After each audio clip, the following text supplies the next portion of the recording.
Picture this. A woman is lying in a bed in Greenville, Alabama. The year is 1908. The doctor has already spoken. The word he used was incurable. The room carries the quiet of finality, the kind of silence that settles when people have stopped hoping and started waiting. She has no denomination behind her, no husband in ministry, no seminary degree, no title, no building with her name above the door. She came into this town the same way she has entered every town for the last 5 years, alone, on foot, with a Bible and a fire she cannot explain and cannot extinguish. She is not supposed to be here, not in this room, not in this country, not in this century. A black woman in Jim Crow America, preaching to white crowds and black crowds in an era when both would have told her to sit down and be silent. And now she is dying. The room is still. Her body is failing. And then she opens her mouth and cries out to God. What happens next will defy every medical explanation in that room. She doesn't recover slowly. She doesn't improve over weeks. She leaps. She shouts. She begins to speak in a language no one in that room has ever heard her speak. She is not the woman who went into that bed. Something has happened. Something has been poured into her that will never leave.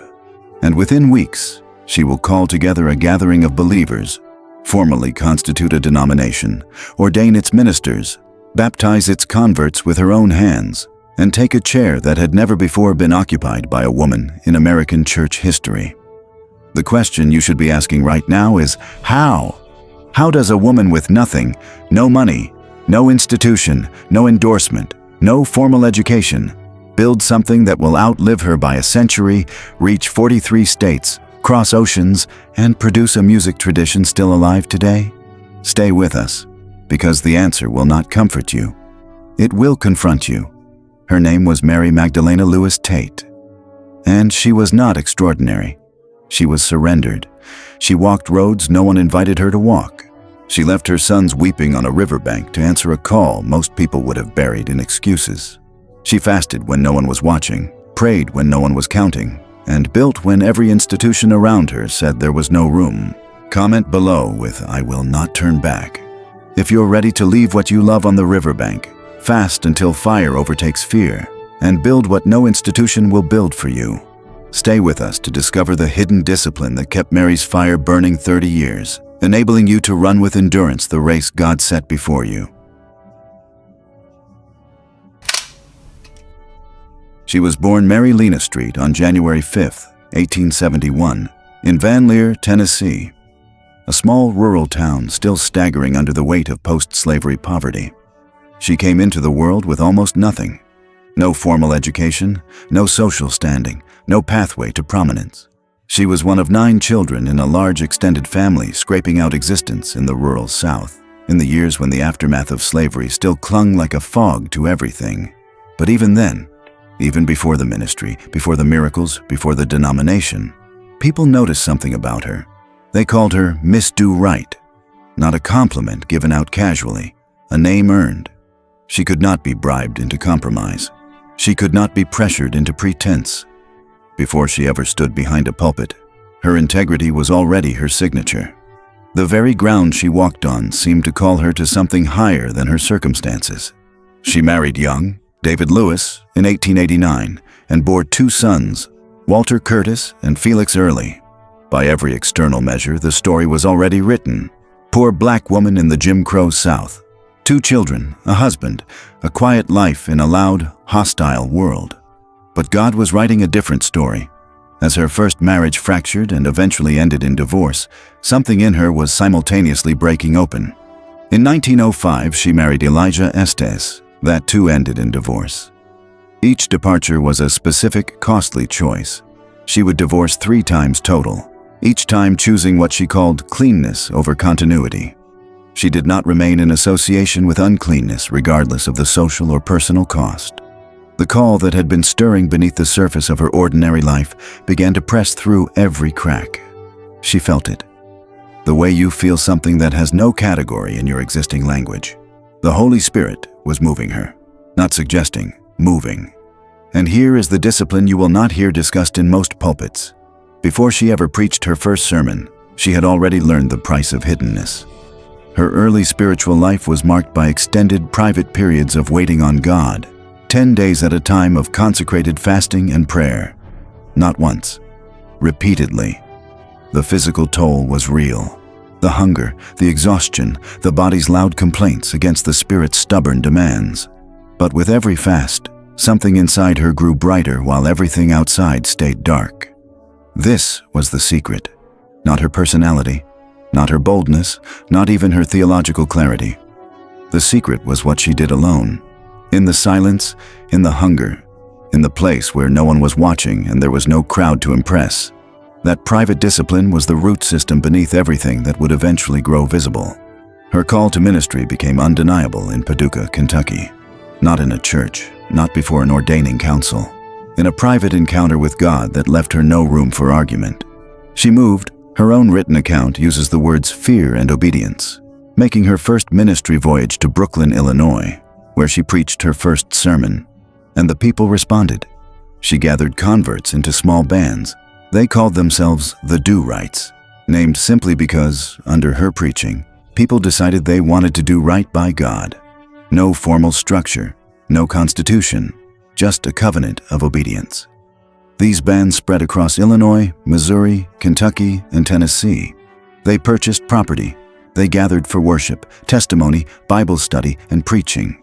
But she was carrying a growing theological conviction that would cost her every institutional safety net she might have otherwise reached for.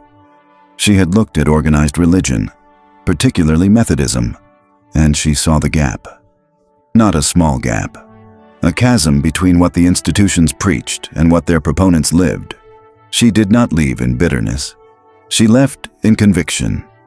Every existing denomination, in her assessment, had drifted from the original. They were corrupted, apostate, formal, worldly. She was not a reject. She was a restorationist. She was not building an alternative. She was rebuilding the original. That theological position, radical, costly, lonely, is the engine beneath the entire story. It explains why she never asked permission. It explains why she never sought endorsement. It explains why, when God gave her a blueprint, she picked up the lumber herself. But first, there was a price to pay that had nothing to do with theology and everything to do with a riverbank in Kentucky. She had taken her 2 young sons to Paducah, where her sister lived. Unable to support them financially while continuing to travel and preach, she made a decision that most people will spend their entire lives making excuses to avoid. She left them there. She boarded a vessel on the Ohio River, and as the old boat pulled away from the shore, her 2 little boys stood on the bank and wept. They watched the vessel carry their mother away until it disappeared into the dense fog of the river. She did not turn back. The question is not whether the call will cost you, it is whether you will keep walking when the fog takes the shore from sight. Her grandson, Mary H. Lewis, preserved this moment word for word in the primary record. It is the single most visceral image of what the call cost her, not as a preacher, not as a founder, but as a mother. The price was not abstract. It was specific. It was personal. It was paid on a riverbank, in the fog, with the sound of her children weeping growing faint behind her. She was known in these early years not as Mother Tate, but as Saint Mary Magdalena, a title she carried before any institutional recognition, and one that carries an almost unbearable weight when you understand it. The name connects her identity to the woman Christ appeared to first on resurrection morning, before the church had a name, before the bishops were ordained, before the Constitution was written. She was already identified with the one who had been given the first assignment to go and tell.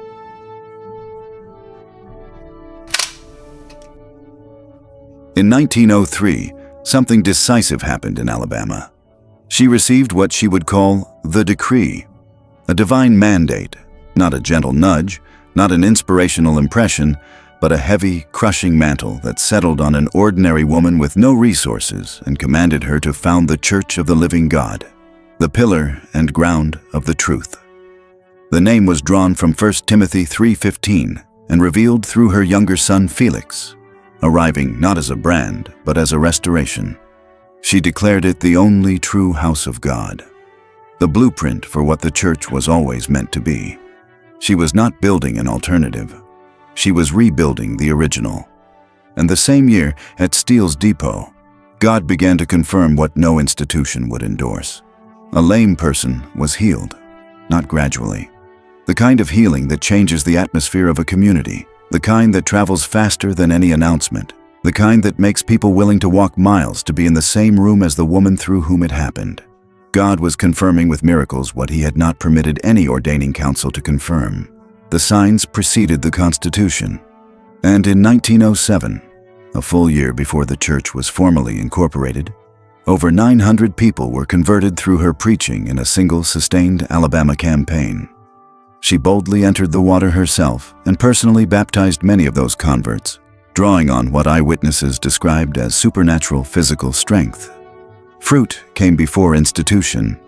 She didn't earn the harvest by building the structure. The harvest proved she didn't need the institution's permission. Then came 1908. The illness found her in Greenville, Alabama. The doctors pronounced her incurable. The room grew quiet in the way rooms grow quiet when hope has left the building, and she cried out. What happened next is not metaphor. She was instantly healed. Simultaneously, she was filled with the Holy Ghost. She leapt, she shouted, she spoke in tongues. Her own account records it. She was healed and sealed. The woman who had entered that bed and the woman who rose from it were not the same. The Holy Ghost had fallen, and she would spend the rest of her life preaching what she had received. Within weeks, she called the First General Assembly, Greenville, Alabama.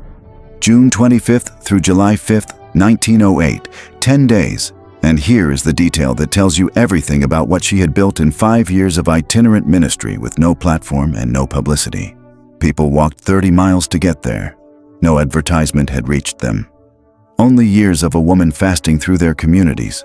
The hunger she created made 30 miles feel like nothing. Nearly 100 people received the baptism of the Holy Ghost during those 10 days. Ministers were ordained, pastors were appointed, the denomination was formally incorporated, and Mary Magdalena Lewis Tate was pronounced Bishop Tate, the first American woman to hold the title of bishop in a nationally recognized denomination. She didn't petition for a seat at the table, she set the table. And against those who gathered to stop her, because they gathered. Mobs of hostile opposition collected wherever she went. God provided a covering that no title and no institution could manufacture. Witnesses recorded that those who gathered to harm her found themselves physically unable to act. They could not move. They could not speak. The same God who had sustained her through divorce, poverty, hunger, fog, and a riverbank stood between her and the violence of those who wanted her silenced. Obedience doesn't guarantee safety by human means. It guarantees a different kind of covering. Some people ignite things. She ignited things and then organized them. That combination, the fire of revival and the precision of a constitutionalist, is perhaps the most undertold dimension of her story. Because it would have been easier to just keep preaching. It would have been spiritually comfortable to remain an itinerant evangelist forever, moving from fire to fire with no administrative burden. But she understood something that most revivalists never stay still long enough to learn. Fire that leaves no structure behind, leaves nothing behind. She wrote the decree book. 16 injunctions. No alcohol, cigarettes, cards, horse races, fraternal societies, jewelry. Alongside positives like parks, health resorts, agricultural shows. Holiness was not only what you refused, it was what you cultivated. A later edition became the full Constitution, Government, and General Decree Book of 1923, a maturing governance document that grew as the denomination grew. She built foot washing into communal worship, gender-separated circles, fresh towels, and water for each participant. Cleanness was not a doctrine. It was a basin. Her holiness theology was not what she preached from a platform.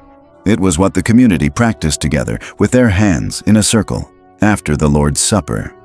Her authority was formally defined as plenipotentiary, absolute. She appointed state bishops. She moved headquarters to Nashville, acquiring 11 city lots, including a large brick building for $5,000. She opened the New and Living Way Publishing Company, equipped with printing presses and typesetting equipment, staffed partly by students from African American schools in Nashville, producing Black religious literature at a moment in history when both the literature and the people producing it were considered invisible. For 2 decades, it printed Sunday school literature, music, and periodicals. The two boys she had left weeping on a riverbank in Kentucky, Walter and Felix, now stood beside her as ordained state bishops, helping to build what she had been sent to build alone. In 1914, she married Elder Robert Tate, a deacon in her own church, and became, at last, Mother Tate. The name arrived not in a season of retirement, but in one of the most expansive years of her ministry. That same year, she organized the first Church of God in Florida, ordained 4 state bishops, including her sons, and introduced the decree book to the General Assembly. The name was not a softening. It was a coronation, but the building cost her. The finances were constantly stretched. She made repeated appeals to followers for support. The strain contributed to dissension and, eventually, to schisms. Opposition came not only from the outside world, but from within the movement she had sacrificed everything to build. And when it came, when the institution she had carried began to press back against her, her response was the same as it had always been. She went back to her knees. The 10-day fast had not been a starting line event. It was the recurring practice of a lifetime. The private discipline that had carried her through obscurity now carried her through institutional crisis. The woman who had built the house knew that the house required the same fuel as the vision that conceived it. By 1916, charters had been issued in more than 20 states in the District of Columbia. The great migration of Black Americans from south to north, which some feared would devastate the church, instead dispersed its members like seeds, establishing the Church of the Living God in nearly every state of the Union between 1914 and 1924. In 1929, physically worn from decades on the road, she did something that only a builder thinks to do. She named the next one. She identified Bishop Archibald Henry White as her successor and ensured the work would continue beyond her. She had not built for herself. She had built for what was coming. Her final instructions to her followers carried the weight of a lifetime compressed into a sentence. Cleanliness is next to godliness, not a religious cliché. A summary of a theology she had applied to her marriages, her meals, her doctrine, her governance, her personal life, and her last breath. Holiness was not a department of her life. It was the whole thing. She died on December 28, 1930, in Philadelphia General Hospital. She was on church business, still traveling, still on assignment. She had contracted frostbite that progressed to gangrene, possibly compounded by diabetes, and the road that had carried her for 30 years finally received her. She died not in a rocking chair, not in retirement, not having chosen comfort over calling. She died on the road, the way she had lived, moving toward whatever God had next. Her body was returned to Tennessee, eventually relocated to Greenwood Cemetery in Nashville, where a marker stands near the entrance, a small stone monument to a woman who built one of the most significant Pentecostal institutions in American history. After her death, the denomination fractured into 3 branches: the Keith Dominion, the Jewel Dominion, and the Lewis Dominion. All 3 continue today. By 1992, the combined reach of what she had founded had chartered 43 states and Jamaica. Through successor leadership, the reach extended internationally: Germany, Holland, the United Kingdom, Japan, South Korea, Suriname, Africa. At least 7 denominations currently trace their direct history back to her 1903 founding in Greenville, Alabama. And in the Keith and Jewel Dominions, a music tradition was born in the 1930s that no one predicted and no institution engineered. The sacred steel tradition, the steel guitar embraced in worship, producing a genre recognized as a distinct and enduring contribution to American sacred music. She never heard the sacred steel music. She built the soil it grew in. She did not build a church, she built a root system, and everything that grew from it, she never saw. She built it anyway. Pull back now and look at the full picture. Who was she? A woman called Miss Doe Wright before anyone called her bishop. A woman known as St. Mary Magdalena before any institution gave her a title. A woman who left her sons weeping on a riverbank because the call was louder than the grief. She had no formal education, no denomination behind her, no husband in ministry, no endorsement from any recognized religious body. She traveled by foot, by barge, by steamship, on mule-drawn wagons, in decrepit automobiles, on Jim Crow trains, absorbing every indignity the road required without turning back. What she had was a private discipline that almost no one around her was willing to practice. 10 days alone with God. Hunger on purpose. Silence on purpose. Hiddenness on purpose. She went in empty and came out full, over and over for 30 years, and the public fruit of her ministry was only ever the overflow of that private place. She was not the hero of her story. God was. She was simply the one who said yes when everything said no, and kept saying yes from the banks of the Ohio River all the way to a hospital bed in Philadelphia, 30 years later. Hebrews 12:1 says she is still watching. She is part of that great cloud.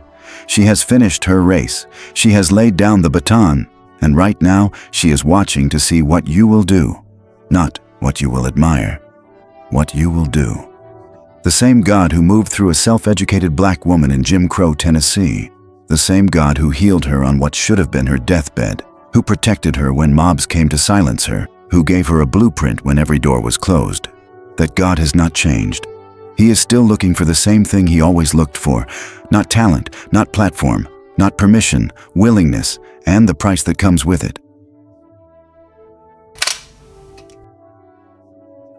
If this video has been a blessing to you, consider becoming a channel member. Members get early access to every new documentary, behind-the-scenes research notes, and a community of people who are serious about answering the call of God in their generation. The link is in the description below. Mary Magdalena Lewis Tate didn't wait for a door to open. She received a blueprint and built the house herself. The question she leaves every one of us is not whether God is calling. It's whether we are willing to pay what she paid to answer. Comment below with "I will not turn back" if this story has stirred something in you that refuses to stay quiet. Don't forget to hit that notification bell. Like and subscribe to Cloud of Witnesses for more life-changing stories of faith that will equip you to boldly fulfill the call of God in your life. This week, set aside one extended period. Not 5 minutes, not a quick prayer before bed, but a sustained, uninterrupted hour of waiting on God with no agenda but His presence. No phone, no list. Just you, a Bible, and the same God Mother Tate met in the silence. Do it before you do anything else that week. What you carry out of that hour will outlast anything you would have produced in it. Now, if a woman with no denomination, no education, and no open door could build something that reached 43 states and crossed oceans, what will God do through someone who was actually sent? What if the very thing that disqualifies you in the eyes of the institution is the exact thing God is waiting to anoint? What if your wilderness is not the delay, but the doorway? What if God is not looking for someone with a platform, but someone who will build one on their knees? Check out this next video to discover how Ida Bell Robinson turned rejection into a revival. Learn the principle of building when no one believes in you, and find out what God can do through a life that refuses to ask permission.